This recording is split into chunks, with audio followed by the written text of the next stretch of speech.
¿Qué significa en Corintios 5 que el tal sea entregado a Satanás para destrucción de su carne, con el fin de que sea salvo su espíritu en el día del Señor?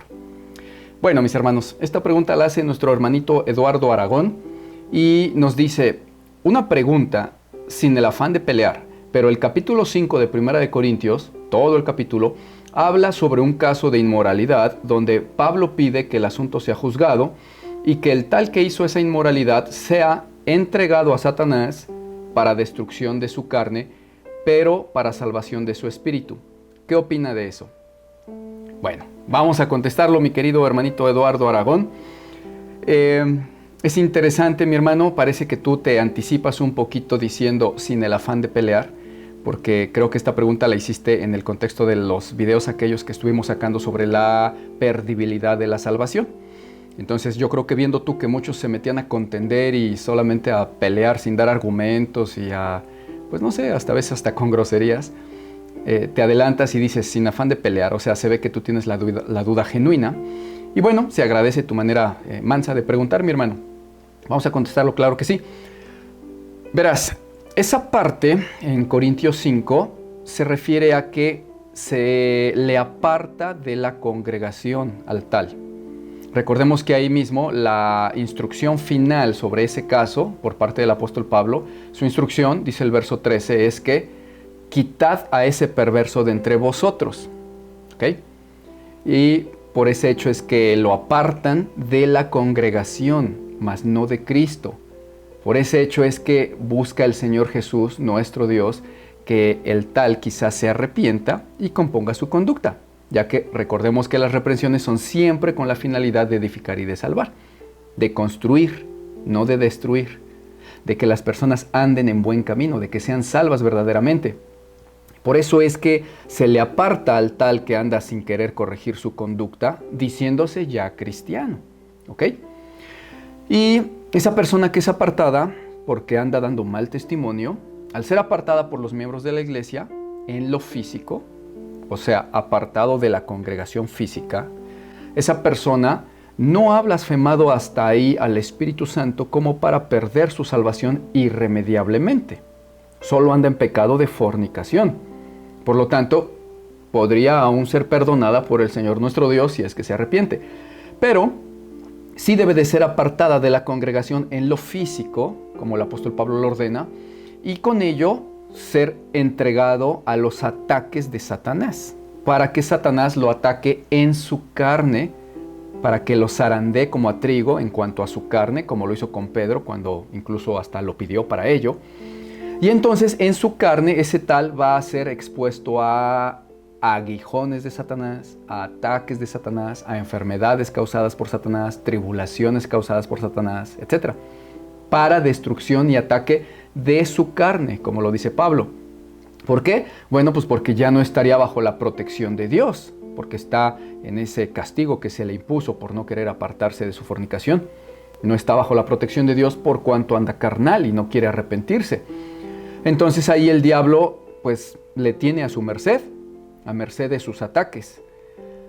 Incluso en otras ocasiones es el mismo Dios el que les envía juicio en su carne a algunos cristianos para que se arrepientan, como sucede con Jezabel en Apocalipsis 3:9, donde Dios mismo le dice, he aquí yo la arrojo en cama y en grande tribulación si es que no se arrepiente.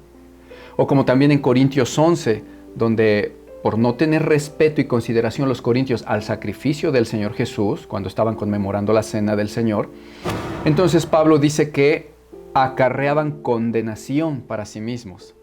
Y que por ello, dice el verso 30, por ello hay entre ustedes muchos enfermos, muchos débiles y otros ya incluso muertos. Porque no se juzgan a ustedes mismos, dice el verso 31. Y entonces son juzgados y castigados por Dios, dice el verso 32, para que no sean condenados después con el resto del mundo. Entonces, fíjense mis hermanos, cómo ahí Dios mismo juzga y castiga la carne de esos cristianos, con tal de que, o sea, con la finalidad, dice ahí, de que se arrepientan para que no después vayan a ser condenados con el resto del mundo.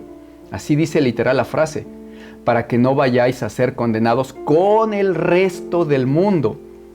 Que por cierto, es otra frase de tantísimas que nos muestran a los cristianos que Dios mismo les dice a algunos que podrían ser condenados con el resto del mundo si es que siguen en sus malas cosas, ya siendo salvos antes. ¿Y cómo van a ser condenados con el resto del mundo si la salvación nunca se podría perder por nada? Sería absurdo. Y bueno, en estos dos últimos ejemplos que les menciono, mis hermanos, es Dios mismo el que castiga la carne de ellos para que se arrepientan. Por cuanto la iglesia no actuó sancionando y apartando a esos que andaban pecando sin querer arrepentirse dentro de la iglesia. No actuó la congregación, entonces Dios actúa.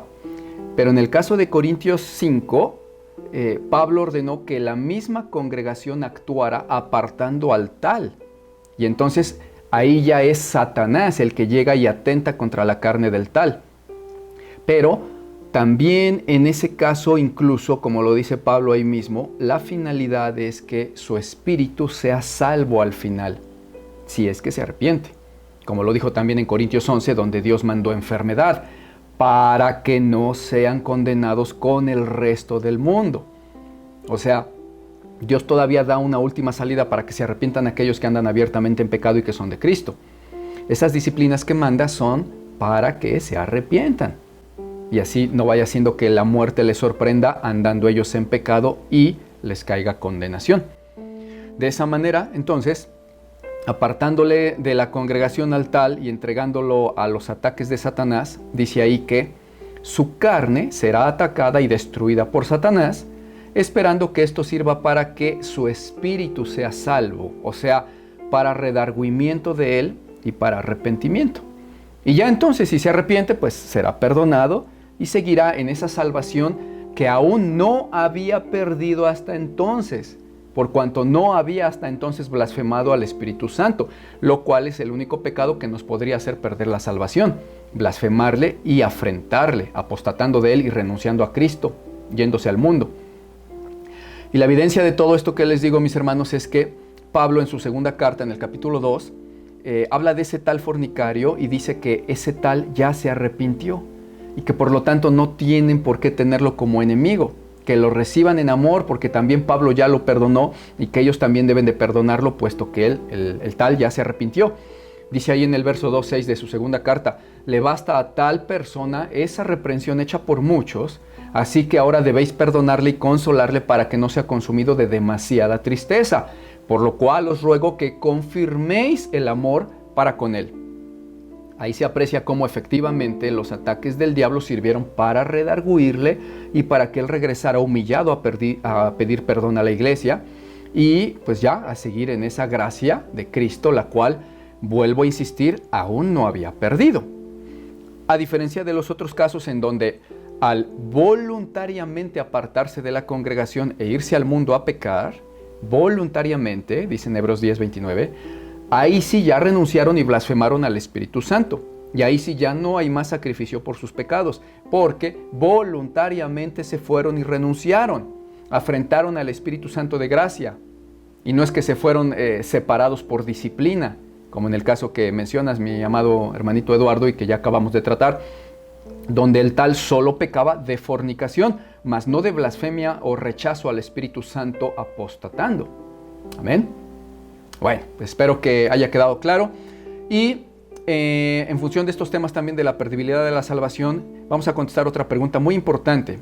En el siguiente video nos la hizo Israel Gómez, entre otros muchos hermanos, que dice, por favor ayúdenme, yo he vuelto atrás en pecados y deseo restaurar mi vida. Según entiendo, yo ya perdí mi salvación, ya no puedo volver al camino recto. Por favor, es una pregunta muy seria para mí, ayúdenme. Claro que sí, vamos a apoyar en eso porque muchos no han entendido a qué se refiere exactamente la perdibilidad de la salvación y en qué casos. Y algunos se pueden tropezar pensando que ya perdieron su salvación cuando todavía no es el caso que aplica. Vamos a verlo en el siguiente video. Mientras tanto, mis hermanos, yo me despido. Soy su hermano el pastor Martín Bonilla. Recuerden que están en la Biblia, dice así.